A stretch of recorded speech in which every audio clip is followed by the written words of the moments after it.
Chicken fry পছন্দ করে না এরকম কাউকে খুঁজে পাওয়া কঠিন। আর আমার বাচ্চা তো চিকেন ফ্রাই পেলে অন্য কোনো কিছুই খেতে চায় না। আজকে আমি খুব সহজে কীভাবে রেস্টুরেন্টের মতো চিকেন ফ্রাই বাসায় বানাবেন সেই রেসিপি শেয়ার করব। আমার রেসিপি ফলো করে বানালে আর রেস্টুরেন্টে যেয়ে এটা খেতে হবে না। আসসালামু আলাইকুম আমার প্রিয় ভিউয়ার্স, আশা করি সবাই ভালো আছেন। চলুন তাহলে ভিউয়ার্স আমরা মূল রান্নায় চলে যাই। প্রথমে আমি একটা বাটিতে 4 পিস চিকেন লেগ নিয়েছি। এগুলো আমি ভালোভাবে ধুয়ে উপরের চামড়া ছাড়িয়ে নিয়েছি। ভিউয়ার্স, আপনারা চাইলে চামড়া সহ নিতে পারেন। আমার চামড়া খেতে ভালো লাগে না, তাই বাদ দিয়েছি। এখন এর মধ্যে দিয়ে দিচ্ছি 1/4 চা চামচ গার্লিক বা রসুন পাউডার, 1/4 চা চামচ জিঞ্জার বা আদা পাউডার, 1/4 চা চামচ জিরা গুঁড়া, 1/4 চা চামচ গরম মশলা গুঁড়া, 1/4 চা চামচ ধনিয়া গুঁড়া, 1/4 চা চামচ শুকনো মরিচ গুঁড়া, 1/4 চা চামচ কালো গোলমরিচ গুঁড়া, 1/4 চা চামচ বিট লবণ, আর অ্যাড করছি স্বাদ মতো লবণ। আরও দিয়ে দিচ্ছি 1/4 চা চামচ dark soya sauce. Light soya sauce দিলে পরিমাণে একটু বাড়িয়ে দিতে হবে। 1/4 চা চামচ ওয়েস্টার সস, 1 চা চামচ পরিমাণ টমেটো সস, 2 টেবিল চামচ লিকুইড দুধ, আর একটা ছোট সাইজের ডিম। এখন এই সবগুলো উপকরণকে আমি খুব ভালোভাবে মাংসের গায়ে মেখে নিচ্ছি। মশলা মাংসের সাথে মাখানো হয়ে গেছে। এখন এটাকে ঢেকে 2 ঘন্টা নর্মাল ফ্রিজে রেখে দিব। এই সময় মশলা খুব ভালোভাবে মাংসের মধ্যে ঢুকে যাবে।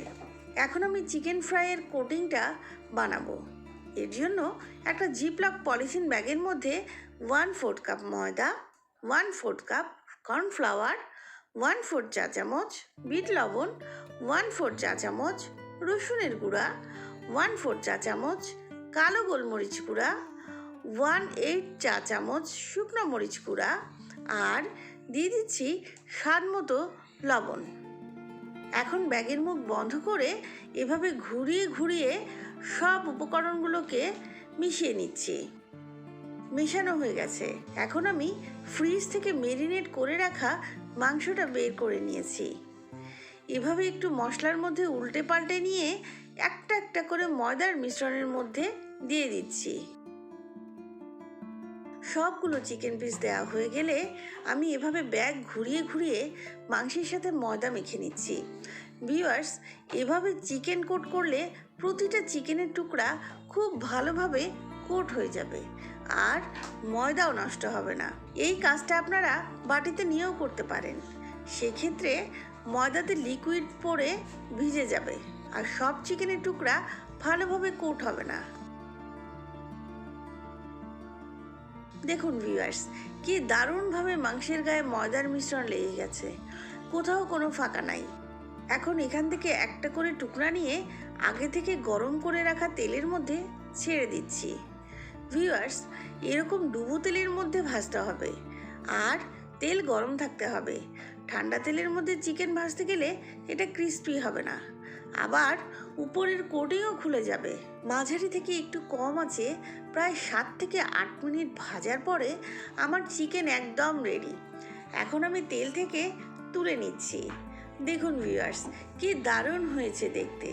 উপরের কোটিংও খুব সুন্দর হয়েছে, একটুও খুলে যায় নাই। আবার খুব ভালোভাবে চিকেনটাও কুক হয়েছে। আমি 2 পিস ভেজে নিয়েছি আর বাকি 2 পিস আমি ডিপ ফ্রিজে রেখে দিয়েছি পরে ভাজার জন্য। দেখুন তো ভিউয়ার্স, দেখে বোঝা যাচ্ছে কিনা যেটা বাসায় বানানো নাকি বাইরে থেকে কেনা। বাসায় যদি চিকেন থাকে তাহলে আজকেই ট্রাই করতে পারেন। আশা করি এরকম দারুণ ক্রিস্পি চিকেন আপনিও বাসায় বানাতে পারবেন। আর আমাকে কমেন্ট করে জানাতে ভুলবেন না। এতক্ষণ সময় নিয়ে যারা আমার এই ভিডিওটি দেখলেন তাদের সবাইকে অসংখ্য ধন্যবাদ জানাচ্ছি। আবারও দেখা হবে আপনাদের সাথে মাহিস কিচেনে। সবাই ভালো থাকবেন। আল্লাহ হাফেজ।